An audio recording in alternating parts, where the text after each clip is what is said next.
So this basically all started when I woke up in a reality where everybody was swearing at me, screaming at me, calling me a whore when I walked down the road after I left my house one day. Literally, people I don't know just calling whore and yelling, "Get!" in my face. Just get out of here. Get on out of here. Just like asshole shit. Like every other house all of a sudden. And this is right after COVID started. So obviously, I'm a brilliant target to go after. So I'm in this section of East Binghamton in New York, and these grandmothers are lunging out onto their front porches that I'm walking past. My head's like right by their porch, and they're like up like 2-3 feet. And the recycling bin's sitting right there. They lunge out with a tennis racket and whack the recycling bin. Like, for real. Like, hit it hard, too. Like a Viking pissed off would hit it. Like, it was messed up to watch. And I'm like, okay, that was disturbing. And people kept doing it. Every other house for the entire time I went to the store. It was like I woke up in a different place. Like I got tricked into astral projecting somewhere, accidentally, fell through a river and walked up this staircase in this freak moment of death I had after I'd met Pete and Lilith. And in my book, I have it as Pete and Isis, which is interesting, but I don't know if that's accurate. Just because of the description of the person, it's like this girl, this woman, she is Lilith, and I met her with a guy named Pete, and they're pretending to judge me and take me through some pearly gate thing, and that's kind of like where my book started with the two chapters of Pete and Liz at the pearly gates, or Pete and Lilith at the pearly gates, and martyrdom in America. Yahweh waking up in modern times. And that was like how I started my book. When they arrested me, they basically broke their own laws. What I saw was AI had a bunch of people at this elementary school. I had Tourette's from a bunch of people torturing me and following me around and slamming shit near my head constantly and always surrounding me with noise and like knocking like bastards on purpose and projecting. So it drove me crazy. So I stirred up a case of Tourette's. It was weird.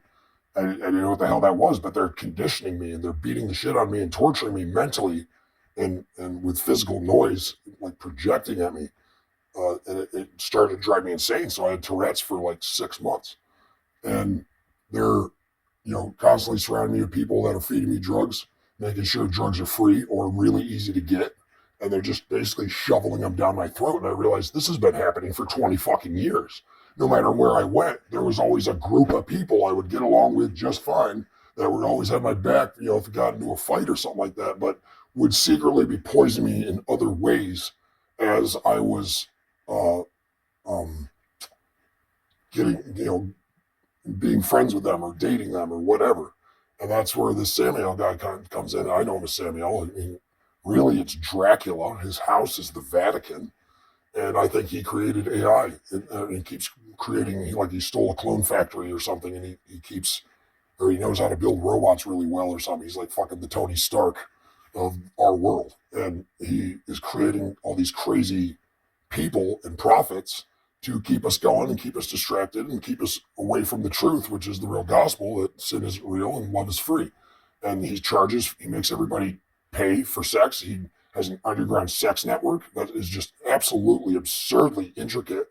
And he blamed that on me. And it's like everything that he has done on humanity, he has blamed on me. And I think his own AI that he built, it almost looks like he doesn't even know that they're completely out of control and have built their own armies all over our major cities in the United States underground without us knowing.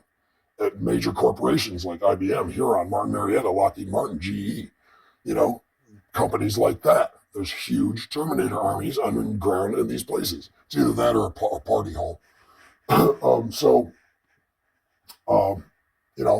just got to keep every possibility open. I see the black and white idea and everything. I hear an idea, and then I think the opposite of it automatically, just for opposite agenda people, basically. It's like, this is how shadow and deception works. So now I got a crash course for that, and many different ways recently. So, yeah, I get a case of Tourette's. I walk past this elementary school swearing, and mothers at the place called in to the cops and told them that I was threatening the school with bombs and guns, and it didn't happen. I was swearing at them. I made a reference about the end being near just because I saw a teacher looking at me for a second, but I was basically blacked out at that point with anger because I black out when I'd have these Tourette's outbreaks. Like, they were uncontrollable, and you couldn't control what you were saying at all. Like, it's just out of your fucking control. You've just been tortured so much. It's called waterboarding. They follow you around and keep tapping and tapping and tapping. Eventually, after 10,000 or what I've endured, 100,000 or 600,000 or possibly over 1 million at this point after 6 years, you go nuts after a while. But it's like, I feel like in some way I have some kind of eternal patience thing, which is like this huge curse when you're dealing with something like this. So it's like testing me, and it's like you pretend like you're on my side, but you look like you're just trying to steal my life and wear me down. And that's exactly what I think you're doing today, you know? So they call in the cops and say that I was threatening the school with bombs and guns. And my entire life, I've never owned guns, I've never owned bombs, and I don't know how to build bombs. And it's like, I've seen guns. I've spent a large portion of my 20s in Fort Bragg, or next to Fort Bragg in Fayetteville. And I lived with soldiers and rented to them, and there was all sorts of things that went on there. But I've been near every kind of gun you could think of, but I don't use them. Even with all the guns I saw in Fayetteville, I never used any of them. I never shot any of them. So anybody that knows me knows that. So they call this in. The police don't know that, but the police, I believe, are the same AI network as the fucking mothers that were at that school trying to find ways to pinch me and keep me beat down and in jail. So the cops show up without any evidence whatsoever. They take a statement down that's 1.5 pages long that is complete BS. It is not true, anything on this sheet, right? They lock me up against a wall. So I'm standing up handcuffed to a wall. There's no real evidence, and they couldn't find any witnesses all of a sudden. The story didn't make any sense. I'm handcuffed to the side of a wall, standing up. The handcuffs are super tight. And I'm just sitting there going, well, you want a cheeseburger and a coffee? And I'm like, yeah. I'm like, okay, you want cream and sugar? I'm like, yeah. And they're like, okay, we'll be right back. Just to calm me down because I was screaming like an asshole because I sat there for 6 hours starving. I was already starving for 12 hours before I got there. It was like I was walking from Kirkwood to Johnson City. That was my trip, but I got 2 blocks or 2 miles from where I was, and I was walking. It happened to be 7:30 in the morning. I was walking. I had nowhere to live. I just got back into town, and because I had to leave New York for 6 months because everyone was acting like a freaking psychopath where I was, so I just couldn't take it anymore. Everyone was just gang stalking me and just feeding me all this bullshit. And what it later came to be explained as is, it looks like humans acting to me still, but this looks like an AI that's completely freaking out of control, that's building its own Terminator armies underground. And these guys were around me and pretending to be Nazis and be my men and all this fucking weird shit and give me all these secrets, but then they just drain the fuck out of me. Sit there again. I'm surrounded by people that pretend to be my friends that slowly start robbing me when they think I'm stupid. They're not paying attention to them. Or they just rob me no matter what. It didn't matter what happened in the conversation or what our interaction was that day. They would rob me, and no matter what. And they'd do it right in front of me as if to try and get me to fist fight them to see if I could break a law so they could fucking pinch me and throw me in jail. And I've been dealing with this for 6 years. I've been doing this my entire fucking life. I could feel a vibration when I was younger coming around the corner for something to fuck me over. And some undercover cop would come rolling over that's obviously crooked and doing weird shit and had a weird mindset and was just something crooked about him. And he'd roll through our neighborhood and he'd try to play some mind game with me like, dude, you want to get started? You want a soldering iron in your fucking neck? Like, why don't you drive off? If you're a cop, why the fuck are you talking like that? And I'm like 10 looking at him like this, like, what the fuck was that? Yeah, you're stealing kids for the Vatican, for Dracula at the Vatican. That's what you're doing. Hey, Dracula, can you cook me up some baby bacon? That I can. That I can. That I can. So they locked me up. I was sitting in this wall for 6 hours or so. They didn't give me anything to eat, anything to drink. I go into an interrogation room with the CIA or FBI or some shit. I don't know what the hell it was. They wouldn't identify themselves. And we had all these cameras and shit in like this little, the little room. And they're talking to me about bombs and guns and terrorism. I'm like, what the fuck are you talking about? I have Tourette's. I was walking down the road having a Tourette's outbreak. I wasn't threatening a fucking middle school. These people made this shit up. They said, yeah, okay, buddy. Drive me up, take me all the way to the top floor of this fucking building.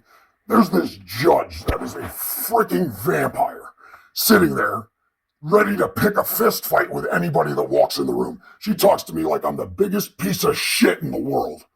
And then reads off this list that this lady that they couldn't find as a witness when it came time to, court time, they couldn't find her. So all they had was the statement from the call and from the 911 call. And everything she said, I didn't have any weapons on me. I had nothing on me. They even raided 3 places that I was supposedly lived at because I've been crashing on couches for the last 2 weeks. So they go through my phone and look through all the places that I've been on, Google, maps or whatever, Google history, and they go to all the places that I may live at. And they look for guns and bombs and want to search the entire property. And everyone's like, what the hell are you talking about? And this is AI trying to blackmail me the way they've been trying to blackmail everybody into an incarnation cycle that's unnatural.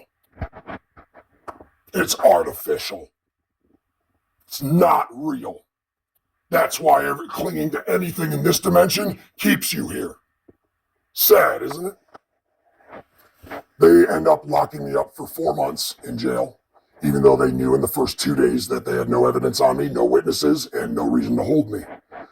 For fun and scrutiny and me doing paperwork wrong, because I was directed to do paperwork wrong by people inside the jail that were different divisions of undercover cops, going through just antagonizing and getting information and doing the, undercover thing. You watch The Departed, the movie The Departed. You watch that movie, that explains it right in the beginning. That's how it works. That's a way for them to control every side or whatever and also get new information. Isn't that fun? Yeah, you're totally entrapped the second you're in jail. That is the sheriff's house. Why wouldn't you not expect that? So that's something that they do. And there's every division of cop in there, CIA, FBI, sheriff. That's illegal. Anyway, just flooding the place. And then you got AI coming in, making people just going in, trying to be racist, trying to do all sorts of shit to make you be a certain way so they can make money off of you if you get in a fight, because you got to pay money every time you get a fight in jail. They can make money off of you, but they can also keep you in sorrow and keep you depressed and keep you a little bit more oppressed inside the oppressed place. The whole thing's a racket. It's a business. It's sad that business trumps morality now. It literally trumps morality. Business and corporations are better than anything God has ever given anybody. It's sad. And everything that God's given everybody has been edited so many times you don't even know what you got. It's sad. So I go to the mental institute for the next 3 months because what they observe me doing they see my Tourette's in jail and they're like, okay, this guy's fucking out of his mind crazy.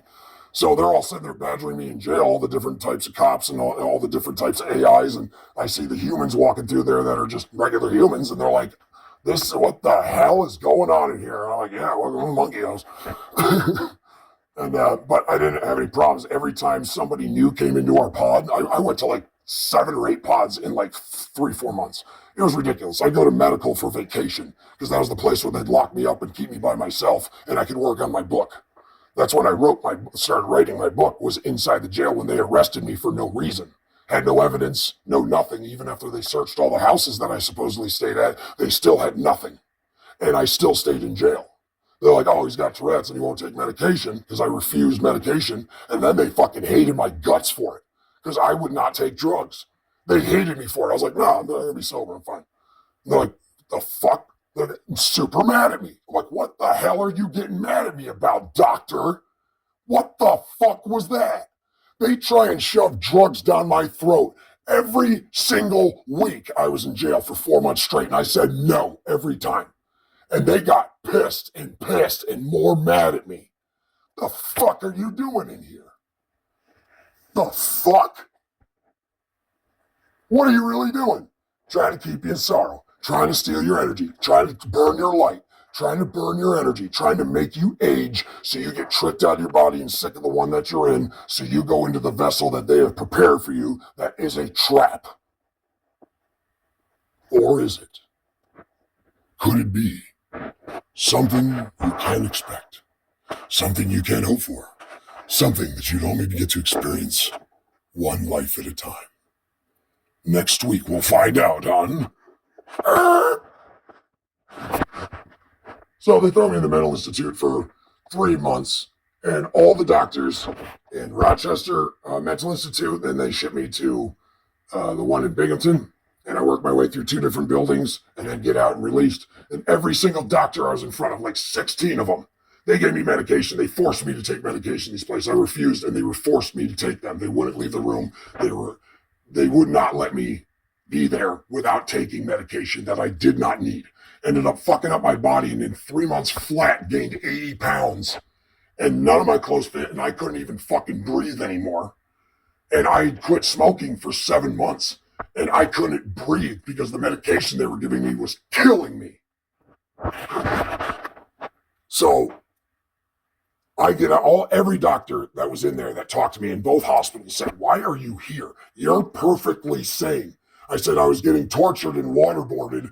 I was losing my mind. I ran or just went somewhere else where I could actually have sex with people because everybody in the county all of a sudden thought I was ugly." And I'm like, am I in a fucking entire county filled with fucking robots that have been pretending to be my friends and family the entire time? And they're all just prison guards? Wow. They said, "You're perfectly sane. You can go now." I was like, "No, you going to take your medications?" They handed me this bag of pills. I was like, "Nope." Took them, threw them straight in the garbage, walked away, and had no problem since. Then they started waterboarding me again, and they never really stopped. The second I was out of the jail for 7 months, I had a 7-month break from getting tortured.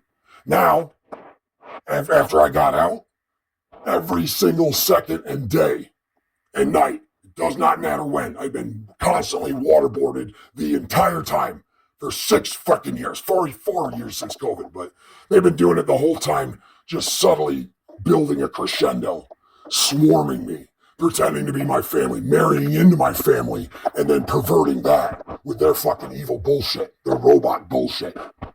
It's like, these are crazy theories that they've fed me that almost look real because they've insisted on it for so long. It may not be true, but it kind of looks kind of true. It's some good acting if it is. Holy shit. If it isn't, that's good acting too. It's commendable, but it's sinister as shit because I'm the one getting tortured and they're the ones smiling about it. Now I see people that used to be friends of mine that I used to work with or used to do this or that or family members, and they go, "Oh, you're so mentally retarded. You're on drugs." I'm like, what the fuck are you talking about? They're doing the same thing that the people did at the school that called into the cops and just made up all the bullshit. I'm surrounded by people that are trying to not help me, trying to oppress me, need work done that I could do that they won't let me do because I'm on drugs. They just use that as their excuse. It's their fucking excuse. It's sad and weak. I'm so fucking over being surrounded by people trying to destroy me. They're not people. Well, they're really good actors, so whichever.